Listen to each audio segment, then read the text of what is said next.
Josh Green here for Seconds Out. Delighted to be joined by the returning to the UK, Mr. Adam Smith. How are you doing today, Adam? I'm good, thanks, Josh. Literally recovering from jet lag at the moment. Kids are sleeping around the house. Yeah, a bit of a one of those days. But yeah, I had a fantastic time over in America. Touched base with Katie while I was there, Katie Taylor, who's training hard in Connecticut, and yeah, spoke to a few people in and around the boxing world. But yeah, good to be back. Good to have a nice rest, a holiday. Didn't really get one last year with everything with the cancer recovery. So it was nice just to get out there and have some time with the family. We all sort of descend on one place in Cape Cod in Chatham, so it's nice. It's a busy time and yeah, lots of outdoor sports and fun and yeah, great. Lots of fish. Great. Really nice time. Quite a serene place the Eastern Seaboard, Boston and Chatham, Cape Cod. So yeah, it's a lovely, feel recharged and refreshed, and yeah, ready for a big September. Yeah, great to hear you're feeling refreshed, ready for another big run in the boxing world. Main reason I've got you on today is to speak about the announced undercard for Dmitry Bivol and Artur Beterbiev. A tremendous slate of fights there. We'll sort of pick them through one by one. We'll start with Chris Eubank Jr., which has probably received the most negative response so far. When you saw the opponent, Kamil Cerameta, obviously Sarah been the Meta, likes yeah. of Golovkin before. Yeah. He's been up at that level, but he's not got the wins. Anya Mangur, Golovkin. Yeah, he's been there. I think, yeah, Chris Eubank Jr. is at a pivotal stage now. I think that victory in the rematch over Liam Smith was almost a punch perfect performance from him. And I do believe he's going to get one or two really big fights in the next 12 months. He's one of those fighters who's been a little bit of an enigma through his career. Um, his father was always eccentric and one of those, an outstanding world legend, Chris Eubank Sr. in his own right. But Junior's done really well. I think he's had a lot of pressure on him because of the name, carrying that all the way through. He's an intelligent young man. He's had to deal with a horrendous family tragedy with his beloved brother Seb. Yeah, they're a good group. I like them very much. You know, Emily Eubank and the whole crew. And Chris is now at a position where he needs to perform and he needs to perform regularly. And I think this is the right sort of fight for him. Yeah, people will maybe criticize the opponent. I think it's really hard. Turkey Al Sheikh and the team that he's got around him, including obviously our guys like Eddie and Frank and George and Spencer, but really his team as well in Saudi that put these matches, these cards together, and a lot, I believe, having spoken to Spencer and Eddie and Frank about it, are from him himself. And I think that it's tough because everyone's now expecting the world's best 50-50 fights. And we all know boxing can't do that all the time. At our level at GBM, we try to put on 50-50s or 55-45s pretty much through the card, or certainly the TV chunk of it. And even that's really tough at its level because you want your young fighters to improve and to keep moving forward. But at the same time, you want those big tests for TV, and the fans want them. And I think what Turkey's provided is these great fights, and Beterbiev and Bivol is another one of those, a phenomenal, almost fantasy fight. We would have thought that a couple of years ago, but these fantasy fights are becoming reality. And the trouble is that if you think I'm going to do that in every single one of them, it's nigh on impossible in the boxing world because the guys on the left meant to beat the guys on the right. Arguably, that's how promoters sort of see things. Certainly on the way up, they need those tests. They need to be built properly into world champions. It takes time, but then the opponents, so to speak, have got to now almost be as good or better than the left side. So it's a really difficult problem, I guess, a puzzle that they've got because they can't continually put these fights on that people are going to say, okay, Chris Eubank could easily lose this fight, or for example, I think he wins the fight. He's obviously a hot favourite, but it's the right sort of fight for him at the time. And you look at the rest of the card, and there's a two or three that stand out as wow, bang. You look at that as a Saturday Fight Night show or a top of the bill. And I think on September 21st at Wembley, we've got plenty of that. I think that's a very, very strong card. But then people look at AJ Dubois, and they're heavily siding with Anthony Joshua on that, which I think personally is a little unfair on Daniel Dubois and his recent form. And as I think we've spoken about before, had a good chat with Don Charles and Ben Davidson a couple of days ago, and they believe they're the underdog, the Dubois team, but they believe that they're going to win, and they're going to win by knockout. And I think that maybe Turkey's looking at that and thinking, okay, AJ should come through that, but with Bivol and Beterbiev and maybe Usyk and Fury, there's more jeopardy there. So he's probably looked at it and thought Bivol Beterbiev is an outstanding fight, which certainly in trade terms, in our terms, is one of the greatest fights we'll see in the last 2, 3, 4 years. In casual terms, you walk down the street, how many people know who Artur Beterbiev is? How many people know who Dmitry Bivol is? Some, not that many, outside of the boxing crowd. So I think it's clever. You put a name like Chris Eubank Jr. on, you put a fantastic fight like Fabio Wardley and Fraser Clarke on, which was the domestic fight, maybe arguably again with Chisel or Joyce, but certainly one of them of recent times. You know, or you expect that to be a humdinger again, but it certainly is a 50-50 as you look at it. Then you put on the first women's world title fight in the region, which is an absolute perler between Skye Nicolson and Raven Chapman. So you're putting those really close fights on, pick'em fights maybe, slight favourites maybe either way, but much closer. And then you look at Chris Eubank, or you look at maybe the Ben Whittaker fight, which is it's interesting. Liam Cameron is an unbelievable story, an incredible story.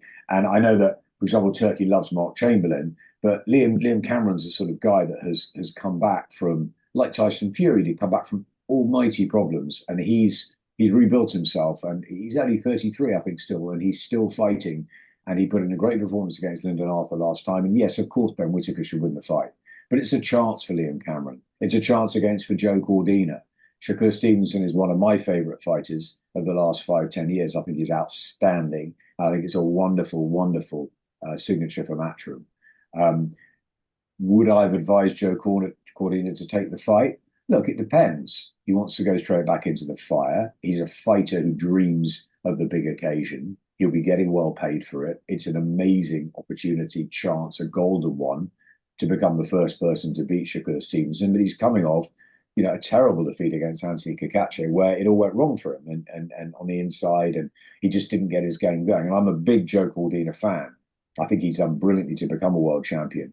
But that's a tough ask to go straight back in against Shakur. And that's hats off to him and his new training team down with Ben and Barry. And it's a real challenge. And, it looks like a really, really tough fight.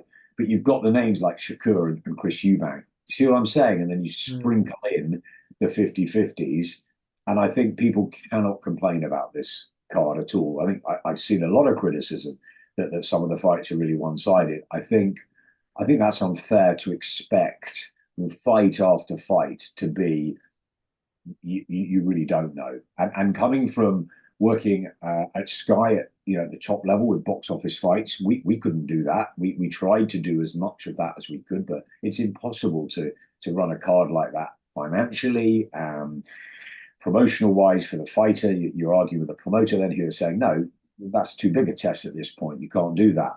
But now working with a new up-and-coming promoter like Izzy Asif and GBM, and seeing how we're trying to give DAZN the best matches with unbeaten talent, possibly taking on unbeaten talent or near unbeaten, or a couple of losses and crossroads fights and all those sort of things, it's really hard. And actually to pull off that sort of a card is quite something.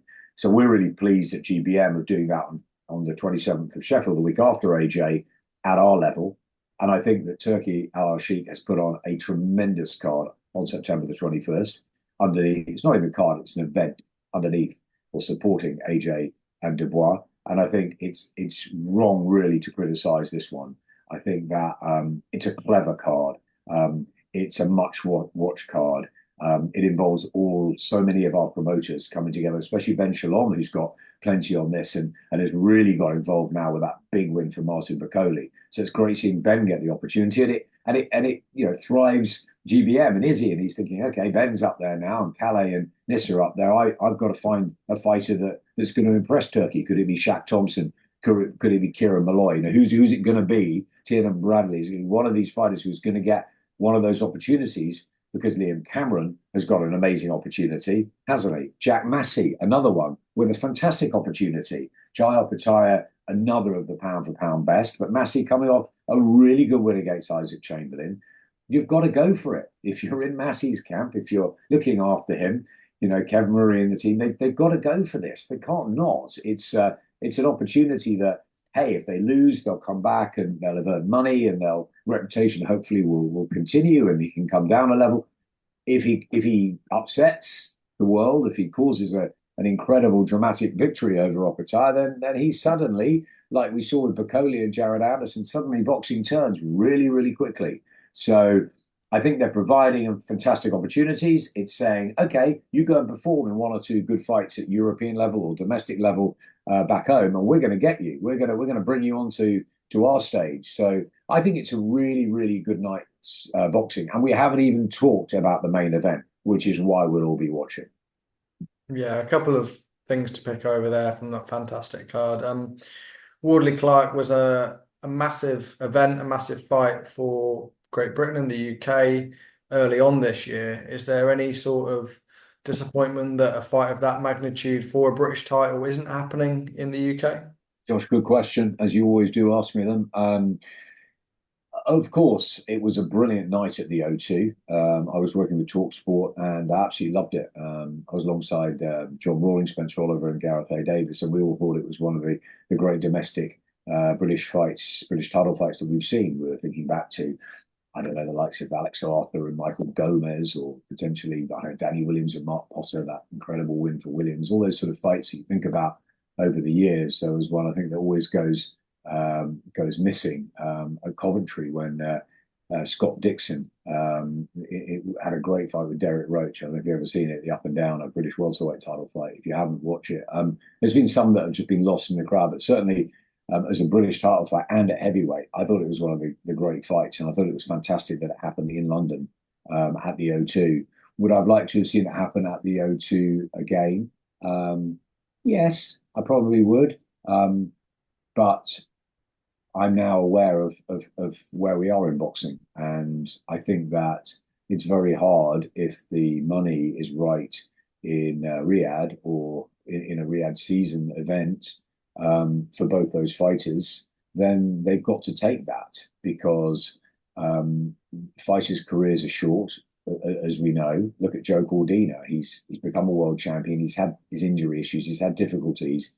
He's then gone and lost his world title, and now he's fighting Shakur Stevenson for another one in a huge night, and he's risking potentially a second defeat. But if he performs well, he may get asked back again. It's so difficult when you're in that position. You're a champion or a challenger just underneath it. And I think with Fabio Wardley and Fraser Clarke, like, it was quite soon for Fraser in his career, in a way, to fight for the British title. Fabio's had this bizarre career where he didn't have any amateur experience, white collar fight. He's already overachieved. He's done amazingly. But they're both heavyweights and are 1-2 victories away from getting a really, really big fight. We're fortunate enough to have Hughie Fury on our card in Sheffield on the 27th of September, and a really interesting fight, actually. But he's there as well. He's a couple of fights away. Joe Parker and Jilai Zhang. We've seen Moses Atama come through. There's so many heavyweights now, and Fraser and Fabio are two more. Dillian White's knocking around as well, of course, and Derek Chisora wants a couple more, and Joe Joyce will probably be back. The heavyweights can come again. It's slightly different, but I think that if you're their promoters, if you're looking at Fabio, who's now with Queensbury, you're looking at Fraser with Ben, and you're thinking that I really want to do the best for my fighter, and this fight needs to happen again. The world wants to see it. Certainly Britain wants to see it. We'll put it on the world stage, give them more money, put it on a fantastic card, get everybody enticed into it. A ring's a ring. they do it again. So I think that's the reality of where we are. Does it mean good fights are not happening in Britain? Absolutely not. We've got a huge show at Wembley on September the 21st. We know we've got Jack Catterall coming back against Regis Prograis. Nick Ball's uh, title defence has been announced.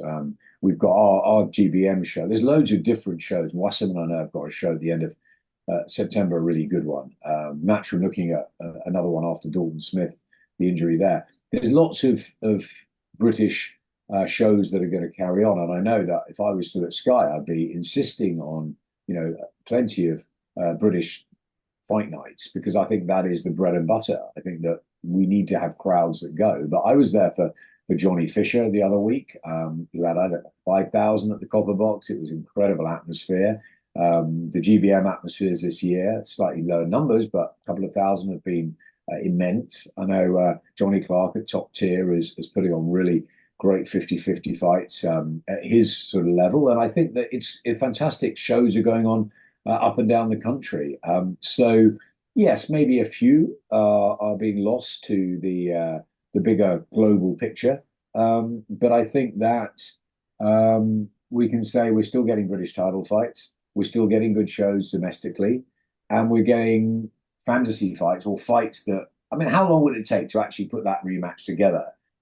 The money that it would need, maybe it would take a year or two in Britain to put it on, and they would be arguing back and forth. But Turkey says to them, no, okay, this is what we can give you, and suddenly the fighters are interested. And if you win this in Riyadh, I'll tell you what I'm going to do. I'm going to match you with Joe Parker. I'm going to match you with the loser of Dubois AJ or Zhilai Zhang or something. And suddenly you've got not only that fight that you really need to have again, you're getting more money and you're getting more incentive. Fighting's a hard sport. Boxers, I'm all for the fighters, I'm all for the boxers. And I think that if they are earning and the fans are getting the fights we want to see, then it's a win-win. So I'm just glad that Wardley Clarke is happening. Am I slightly disappointed that it's not at the O2, or where you can get a whole load of British fans down for the night? Yeah, possibly. But hopefully it will entice British fans to go over to Saudi. It's fantastic over there. Seen some great shows recently in Riyadh, and this is another one for October the 12th. So yeah, and as I said, a ring's a ring. I just would rather see the fight. And Tyson Fury's fought a lot of his career over in America. Has that stopped him becoming a huge star here in the UK? No. He's gone to America to conquer. It's almost like you're going to Saudi because that's where the big events are, the showcases. So that's where you go. Get on the plane, off you go. Fans can follow or watch it on pay-per-view.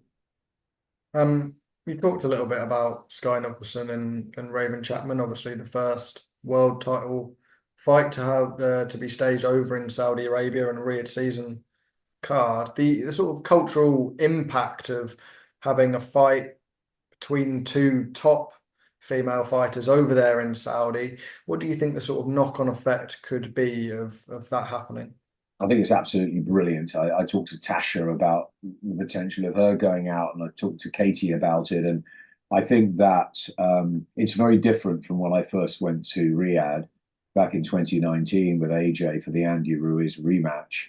We had a huge amount of women on our team. It was difficult. There was a lot of worries, and also you got there and it was very much a male-dominated business world. When I went to Riyadh last time for the 5v5, or maybe it was the AJ and Garnu fight, I actually got to meet a lady who was one of the creative directors of the whole sort of seller outfit, and chatted with her.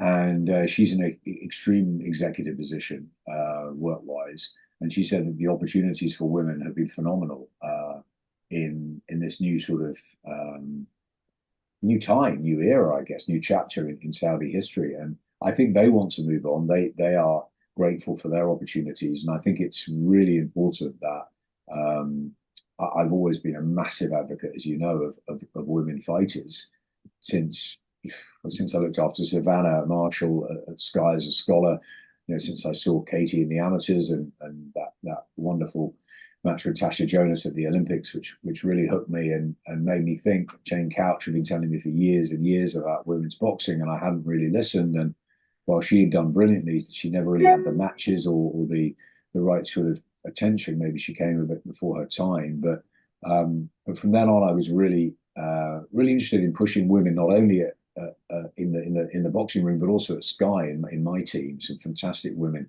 Sarah Chenery is one of the best TV directors in the world, and she's come through the Skye ranks, and there's plenty of others. Beth Barker, Darren Barker's wife, worked with me at Skye for many years, and she's now often seen around ringside doing a fantastic job. And it's great that women have had that opportunity in boxing, but to have it in Saudi is great. And yeah, there's been a lot of criticism of things over in Saudi, and we felt that very much, especially a few years back. But as you go now, there seems to be a different move in culture.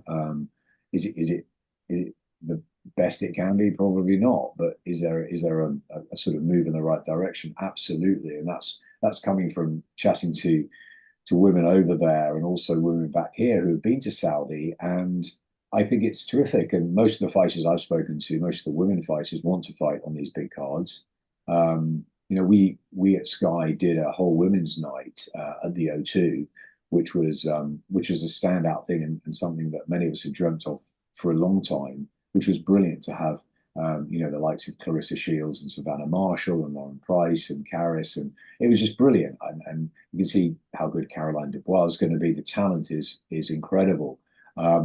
I think it's interesting that Skye Nicolson, who's been so brilliant in the last couple of years to come through, she's got such a sort of fresh feel about her. She's a great talker. She's a great advocate for boxing, full stop.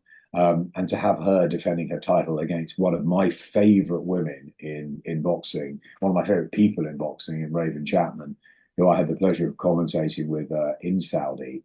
I'm just delighted she's got the opportunity. I thought it would happen.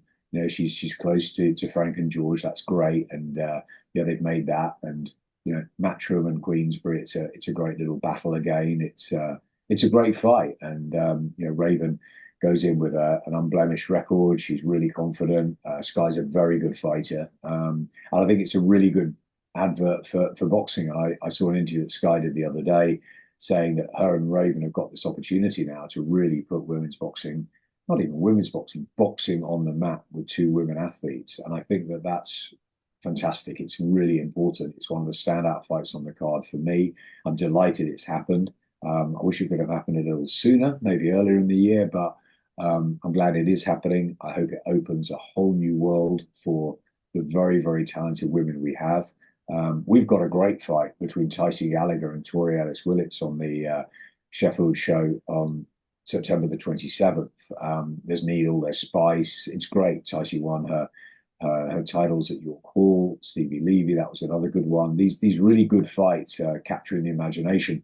I'll also look after Sophie Ali. She's a great fighter with Summit Sports, and she's in that weight category as well with Caris too, and they're all around the same, Skye and Raven, and there's some fantastic fights to be made. So I hope that this is the start of a whole series of women's fights on big Saudi shows, but also of course keeping the women here as well fighting at the top. We know we've got Katie and Amanda fighting in America again. That's brilliant. You've got the likes of Ellie Scottney. You've got Savannah, of course, has moved into the cage. Tasha will be back at some stage. It's brilliant, and I think that they're the first. So yeah, I mean it's great. I'm just really, really excited about it, Josh. I was so happy when that was made. I thought it would be. I was hoping. I've got a friend actually who knows Ravens crowd pretty well, and he was like, "Oh, is she going to get the big fight? Is it going to be in England? Is it going to be in Saudi?" And I'm thinking, well, I think it's going to be in Riyadh, so you might have to travel. They're like, "We'll go anywhere for Raven," and it was great. And as I said, I think Skye's been brilliant for boxing generally. And she looks up. I know her heroine hero is Katie Taylor. Katie Taylor is my household's hero. So it's great that the women are getting this opportunity.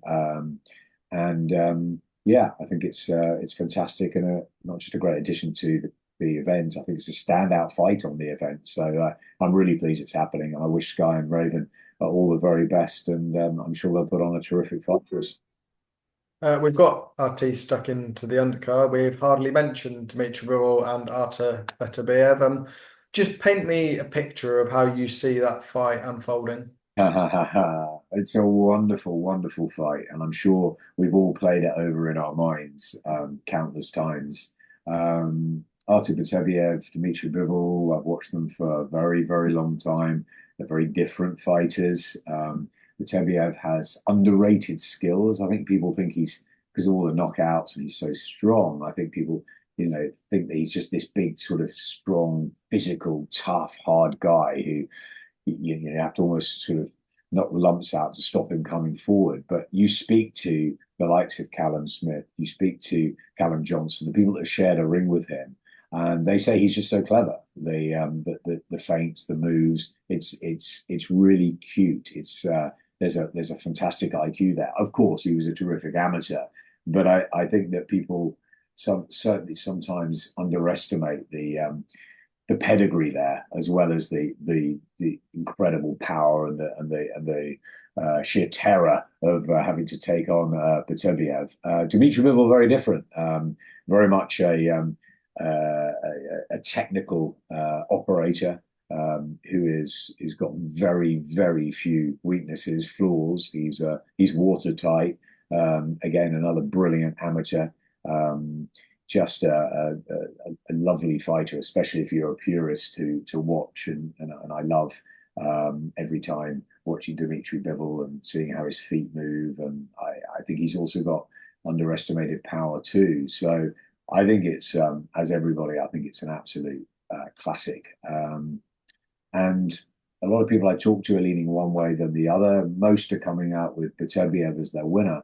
But I sort of normally go with my first hunch when a fight's announced. What do I think then? Because you can go through all the different backs and forths, but you know boxing well. I hope I do after 35 odd years in the sport. And I think you go with your hunch. It may not be the right hunch, but sometimes I go back to what I first thought. And I've always sort of thought Bivol in this one, just because I just think he's very, very good at master. He's a master of the 12 round distance. And I think that he's really difficult to work out, to look good against. And I just think he might be technically slightly superior to Beterbiev. The argument against it, of course, is Beterbiev hits harder, is stronger. Bivol will never have fought anyone like him as a pro. And he might just be a bit too much for him. That's possible. Will he outbox Bivol? I'd be really surprised. And if he does, wow, you would take your hats off to him. So I think most people going with Beterbiev. I'm leaning towards Bivol, but of course, let's see them nearer the time too. It's a terrific fight for all the marbles at like heavyweight. It's just a fight we all want to see, and if it's a great fight, they'll do it again, I'm sure. It may not be. It may be a chess match. You never know. At top level, you can get the Morales Barreras, where the Mexicans tear lumps out of each other and give us a fight for the ages, or you can get more of a thinking man's fight. And I don't know quite which this one will be, but I know that everyone will be gripped from the first bell, and no one can be 100% sure who's going to win. Not even the fighters. There's often when they're really close fights, and you speak to the fighters and they go, "Yeah, we're going to win by knockout and going on points," and you sort of look at them and you think, I think there's times where they go to bed at night and think, am I? Yeah, he's pretty good, the guy on the other side of the ring. It's and especially at the heavyweight, one punch can change things. But even at light heavy, it's a fantastic weight class, and we should get a fantastic fight. I'm really, really looking forward to it. I think the delay, like Fury Usyk, just adds more spice to it. Neither of them are going to behave particularly badly in the build-up. I don't think. I think it's going to be fairly respectful, and it's just one of those great fights where you're getting the two best light heavyweights of this generation together, and we'll find out who's that little bit better. Is it Beterbiev? Is it Bivol? I'm leaning towards Bivol at the moment. Final bit of business. We've talked a lot about AJ Dubois and Fury Usyk the last couple of times we've had you on the channel here at Seconds Out, but I want to talk a little bit about the future of that heavyweight division. We know that AJ, Fury, Usyk, they're all in a position now where we don't know how many fights they've got left. It could be one or two, it could be three or four, but you wouldn't expect it to go much beyond a couple of years. How good a shape, or bad a shape, I guess, what shape do you believe the heavyweight division is in once those fighters hang up their gloves? It's another good question, Josh. Another good one that we're all thinking about. What does 25, 26 bring us? When will the curtain go down on the AJ Fury Wilder sort of era? It's a little bit like tennis, isn't it? You've seen Federer go. You've seen Nadal slightly struggling to get fit. Djokovic last night even had problems in the heat, and obviously Andy's gone and retired and off into the sunset. And these things happen in sport, don't they? Very much the sort of AJ, I'd throw Dillian in there as well, Deontay, Tyson Fury, Alexander Usyk's come through. But yeah, Usyk's an older fighter as well. You'd never think it, would you, looking at his performances? Outstanding. It shows what being in incredible shape all the time can give you. But he is an older fighter. So is, as we know, the likes of Chisora, and there's a group of them. I still think AJ's got 2, 3, 4 years if he wants it. Depends on results, obviously. Dubois is young at 26. Joe Parker is the surprise, isn't he, in the pack? No one would have thought 2 years ago that he would have achieved so much success. Will Wilder come out for one last swing? I would hope not, based on the last performance. I hope he calls it a day. And but money talks, and they've got a lot of pride, these fighters, and they don't like going out in defeat. So we'll see what happens with him. As I said, Joe Joyce was in an epic fight the other week. He's still hanging around. We've got Martin Bakole, who's been the one no one's talked about really since that fight with Michael Hunter he had, and Billy Nelson was banging on our door at Skye almost week in, week out, telling us you've got to believe me when I tell you this guy's going to be the world heavyweight champion. He's an animal. He's tough. He's strong. He's reminds me of a George Foreman. He was saying this for years to us, and Martin's gone in and done it in LA against the hope of America, and he was absolutely superb. So Bakole's in the pack. Zhilai Zhang, he's on the older side as well. So look, this merry-go-round is going to continue as long as there's finance for it to continue. And if the Saudis are committed for the long haul, then we're going to see big heavyweight fights, I believe, for the next 3, 4, 5, 6 years. Moses Atalma, young, so young, coming through, and others. So I think it's a real opportunity for a mix of generations. And you may get the young against the old. If Atalma and Parker fight, it's a big gap in experience. You might get some of those. Are they as big a name as an AJ or a Fury or an Usyk? Do we need those guys to carry it for a little bit longer? Yes, I think we do. I think that we need the winner of AJ Dubois to fight the winner of Usyk Fury. We hope, even if AJ and Usyk win, that AJ Fury does get made too. I think that fight has to happen. So I think we've got, providing they want to carry on, and these guys have made so much money, Josh, and they've already become world champions. Well, with AJ, if he beats Dubois 3 times over, and Tyson Fury, think back to the days when he was beating Klitschko against the odds, and those days where he was struggling with John McDermott. I mean, it seems a lifetime ago. So they've had huge careers. Deontay Wilder, and what excitement he's given us, probably the most exciting fighter since Mike Tyson in terms of sheer, raw power. They've done their bit. If we don't see Deontay in a ring again, and my hope as a friend of his is that we don't, but if we do, that's up to him. But if we don't, he's been unbelievable for us. AJ seems to be completely rejuvenated under Ben Davison. Daniel Devoire is rejuvenated even at just 26 with Don Charles. Seems to have the guy in there who's psychologically got into his head, and he looks great. Tyson Fury is back to the drawing board. He's only lost once, remember, and he fights Alexander Usyk in the rematch. So all attention there. Usyk, all attention there. But you've got to look at 25 as being some sort of AJ, Usyk, Fury mix again. Throw one or two other names in there who are going to get their opportunities, like your Picolis, like your maybe Parkers or Zhangs.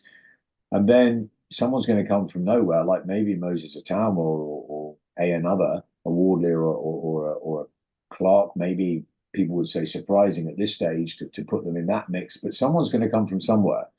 And it's going to carry on. Heavyweights are always going to have older fighters, longer careers. They're like goalkeepers; they hang around longer, don't they?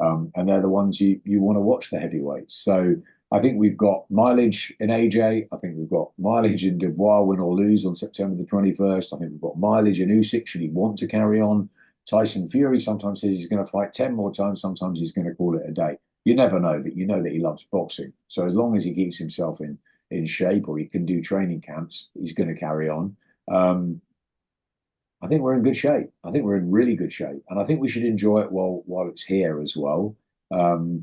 Sometimes Eddie and I look back at the sort of halcyon times of those early Skye days when we worked together, and Frocham Rhodes and AJ Klitschko at Wembley, and the Hay Bellew stuff, and all of those great pay-per-view nights in Britain. But I think we should enjoy this Saudi era, which is they're very clever. They've gone to LA, they're coming to London, they're making it a global affair, but they're also putting on these wonderful cards. I always say it, amazing opportunities financially for fighters, amazing opportunities for fans to see the fights they really want to see. And the heavyweights are the blue ribbon division, the golden boys. So I think there's enough of them in that huge pot, and it has to be huge to get Martin Bakoli and the like in it.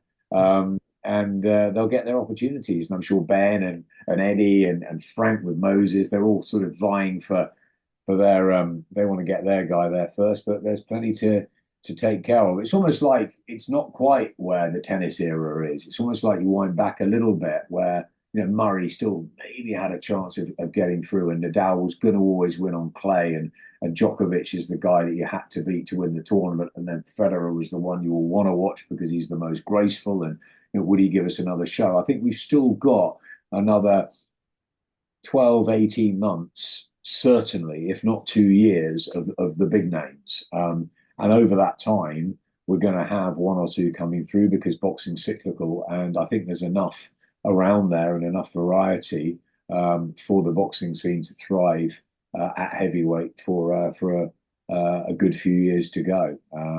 I get, when I went to see AJ the other week in training, I just see the almost more hunger than when he turned professional. He was like a sponge. He was watching his other stablemates work, the McCormacks and the other guys down there, and I just thought, he still wants it. He wants to be a fighter. He doesn't want to retire and count his money or go and do other things.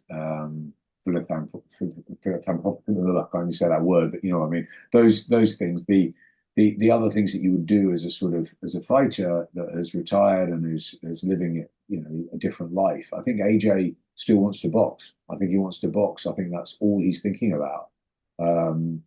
Of course, the business thinks about money, and he's been financially secure for so long that he doesn't need to do it. He wants to be a 3-time heavyweight champion. He wants that fight with Tyson Fury. He wants to fight Alexander Usyk again for the 3rd time. That's hunger and ambition. Don't tell me Tyson Fury hasn't got incredible hunger and ambition to exact revenge on Alexander Usyk. And don't tell me that Alexander Usyk, with what's happening in Ukraine, doesn't see himself as vital as a sporting figurehead, pioneer, alongside his great mate Loma.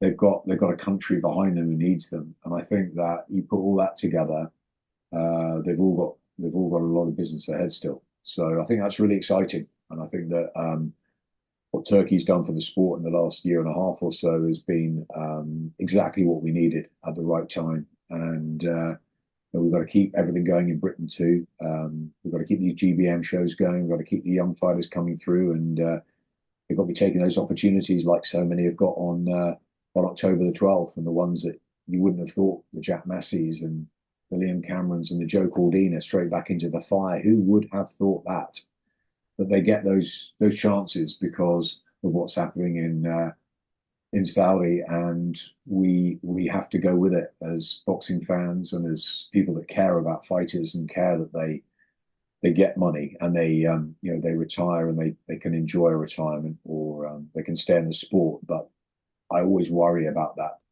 crossover when the lights are off, when the gloves are taken off for the final time. It's tough. They've lived a hard life of being tunnel visioned into a purpose, and they have to find structure afterwards. Carl Froch has done it.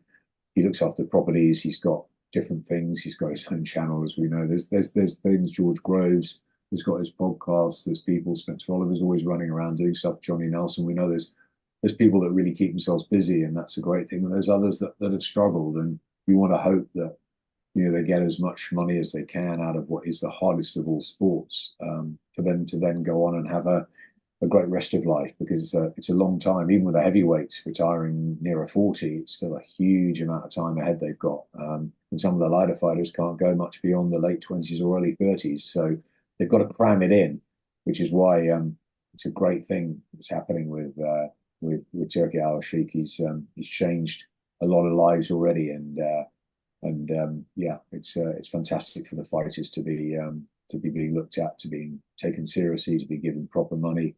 And that's why I'll go back and probably finish on this, Josh, that to have Skye, Nicolson and Raywood Chapman doing this for the women. And although women are getting much bigger purses now, Katie Taylor and Tasha and Michaela Mayer stuff, and all of these great fights that are going on, the money is much higher than it was when this all started. But it's now getting that exposure in Saudi. It's getting onto a huge event card, and I think it's fantastic. I think it's great, and I think that the women now see, or the younger women can see, the Carolines, the Carises, the Laurens, the Sophie Alishes. They can see what this can lead to now. It's not just a world title, maybe at York Hall or something, which would earn them something and give them a nice belt. It's probably serious money, and it's serious global exposure on a huge card. And they've got to take this. They've got to take these opportunities over the next 2 or 3 years, because you don't know where it will go next. And while the sun's shining, let's do it. But I think Turkey is a big boxing fan. I think that's the great thing. I think he's a big boxing fan. So it's fantastic times, and we look forward to September 21st, October the 12th. We look forward to December 21st, of course, and then all the other domestic stuff we've got in the meantime. We've got our GBM show at the end of September, as you know. Fantastic fights for us with Shaq Thompson, River Wilson, Ben. We've got a brilliant fight with Reese Mould and Ryan Walsh. We've got Hughie Fury on. We've got so many, Maxie Hughes, Jack Bateson, the farm boy Ed Hardy. It's going to be a fantastic night. And of course, Tyson Fury. We've got a great women's fight too. So it's really good. And I'm busy that weekend, as you are, and there's shows everywhere. Wasserman, I think Matchroom are going to have a show too. And I'll be in Nottingham on September the 28th with Carl Davis, who's our one of our big hopes at Summit. We think he's the unsung hero. He's the one that's going to come through, that's been sparring Callum Simpson and Ben Whitaker and Dan Aziz, and you ask them what they think of Kyle, and they like him. I'm telling you, they really like him. So we're very hopeful for Kyle. So it's a busy month, September, but I think it's going to be a great autumn and winter for boxing. It's been quite quiet for you lately, hasn't it, Josh? And for me, I've been on a holiday, but I think the quiet period's over. We certainly hope so. Thanks again for your time, Adam. Always great getting your insight, and hope to catch up in Sheffield or somewhere else very soon. Cheers, Josh.